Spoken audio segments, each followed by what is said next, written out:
In this video I'm going to show you how to take a boring piece of plywood like this and carve it into a really interesting 3D wave sculpture. I'm going to be carving these patterns using my CNC machine, and the reason that I'm using a machine like this, such a high-tech machine, is because these patterns are really detailed and very organic and flowing, and carving these by hand would be very difficult, especially in a layered material like plywood. As you may already know, to carve something using a CNC machine, you actually first need a digital computer model in 3 dimensions, and it's actually quite hard to find or generate a digital model which is so organic and flowing like the surface of moving water. So that's what I'm going to be first showing you how to do. Throughout my art project, I've actually come up with quite a few different ways that you can generate 3D models that represent the surface of flowing water quite well. One of the ways in which you can do this is by using Blender to animate fluids, and you can do this just by either using a dynamic paint collision or just actually using the proper fluid simulation. This requires a lot of processing power and a lot of time to get it right on your computer, and even then, because it's generated by a computer, it doesn't look 100% realistic, and the shapes are also quite difficult to convert into 3D models that you can then use on your CNC machine. So today I'm going to be using a different method.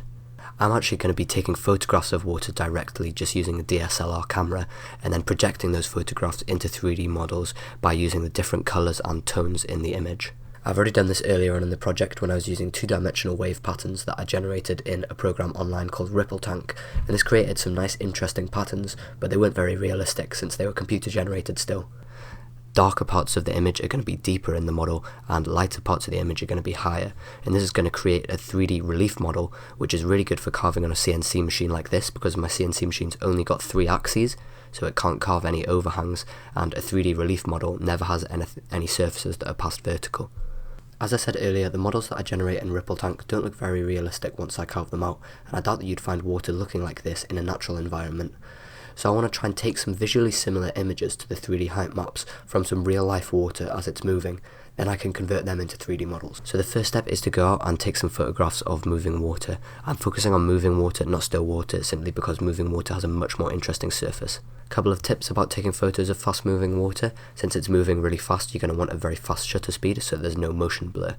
The problem with this is the exposure time is very short, which is good for getting the image sharp, but it also means that not much light is going to be let into the sensor. So you're going to want to light the image with big torches and whatever else, and I was actually using the flash on my camera, a 1000 lumen torch, and also an external flash to light all of my images that I took, and that gave enough light into the camera sensor so that my images didn't come out too dark. As I was taking these photos, I set up different scenarios and just took hundreds of photos of each one, because water can move in many different ways, and I wanted to make sure that I captured as many of those ways as possible. Also, the more images I took of water, the better I would understand it, and then I could sort of predict how the water was going to move in a certain situation and set it up so that I could capture that with my camera. Then I sorted through all of the images that I took, and I looked for areas where the water rippled in ways similar to the images that I generated in Tank. These are going to be the areas which I crop and then edit in Photoshop and turn them into height maps that I can then CNC out. So this is an image that I've cropped to an area that I like, that I think will give an interesting pattern. Then I've imported it into Photoshop, and now I'm just playing around with the levels and the exposure. I've made it grayscale so that it's easier to work with, because therefore it's easier to visualize what the final shape of the model is going to come out as. And this is what the final height map looks like once I've finished all of the editing on it. And as you can see, it looks pretty weird, but I'll show you what it looks like once I then convert it into a 3D model. Now, the program that I've used to project this image into a 3D model is called PhotoVCarve. It costs about 100 quid and it's a really good program. You can basically import photos into it and it will project them downwards, and then you can carve them out. It's meant to be used with a V-nose bit, and then it's just for shallow engraving. However, I think I've pushed it to the extreme by just using ball nose end mills and really shallow step over, and it actually creates a physical 3D model. This isn't the only program that you can use, there are many others that are available. For ones that I know of, you can use Meshcam and Rhino also. This is what the image looks like once I project it into a 3D model, and I think that's a really interesting shape, and that would have been very hard to model by hand just using some sort of sculpt software. Next, I need to generate the toolpath, which is going to be the path that the tip of the end mill is going to follow to actually carve this entire image from the plywood. And there's so many different parameters that you can adjust to get this right, and I definitely haven't found the right ones even after doing tens of carvings. I normally have a really shallow step over, but a full depth of cut, and the depth of cut on these can be as deep as 12mm, which is quite deep for my weak hobby CNC machine. But with the very shallow step over, it can still handle it, so I think the maximum step over that I have is about 0.2 or 0.15mm. This also has the advantage of leaving me with a very smooth surface finish after the carving, which means that there's very little sanding required. So once I generate the G-code in Photo V-carve, I can then export it onto a memory stick, then take that memory stick downstairs and boot up my CNC computer, which is running Mach 3.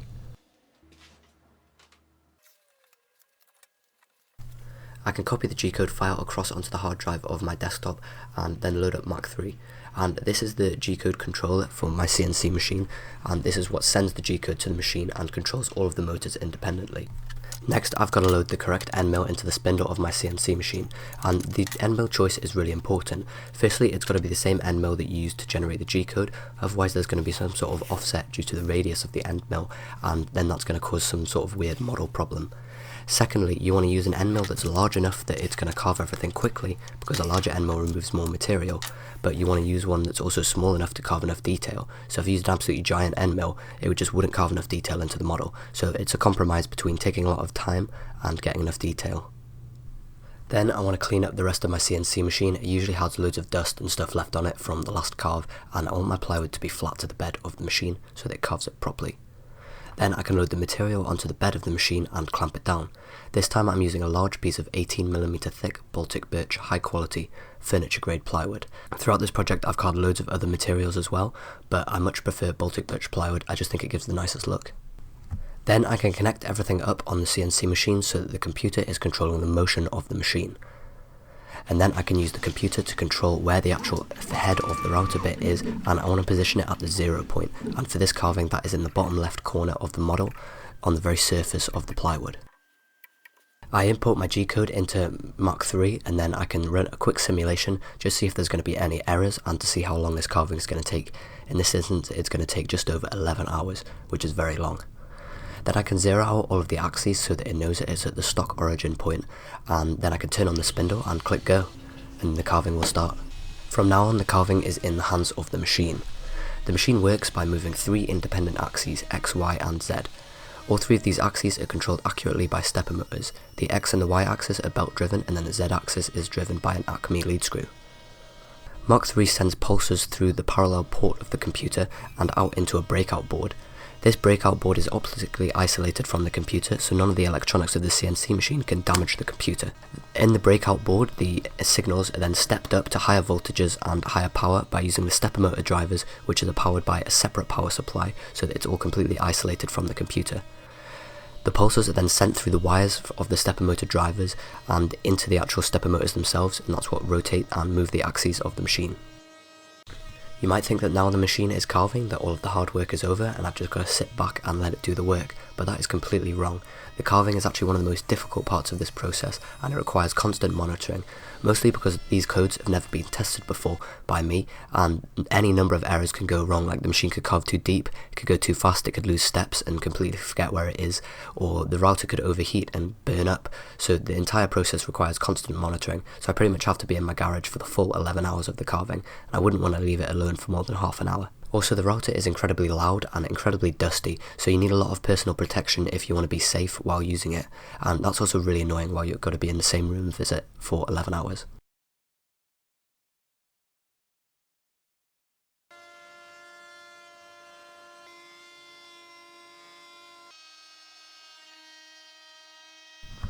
Eventually the carving is complete and I can free it from the bed of the CNC machine. However, it's not done yet and there's a lot of work that still needs to be done if I want to make it look nice. Firstly, I want to trim off these edges so that there's a nice uniform border all the way around the edge of the piece, and I'm just going to mark that with a ruler, then cut it with a jigsaw.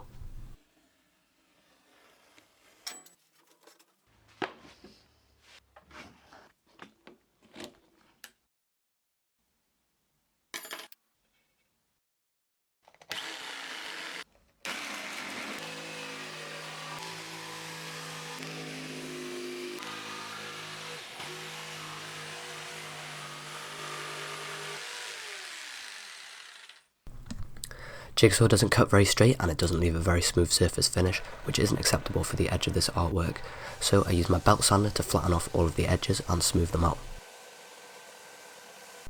Then it comes time for sanding, a long and painful process that really hurts your fingers, creates a lot of dust and isn't very fun in general. However, it is essential if I want to smooth out this piece of plywood, remove all of the tool marks and make it look really nice and flowing like the organic surface of smooth flowing water.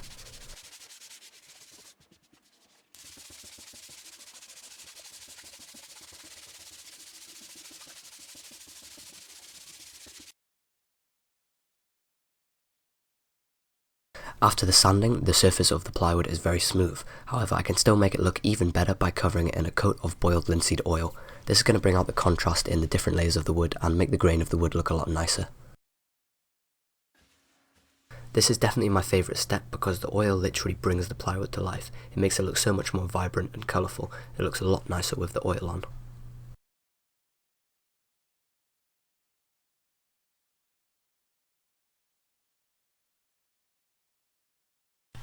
As a final step after oiling, I just use a soft buffing wheel on a corded drill and just buff the surface and make it really shiny and reflective. This just helps to smooth everything over and make it look nice.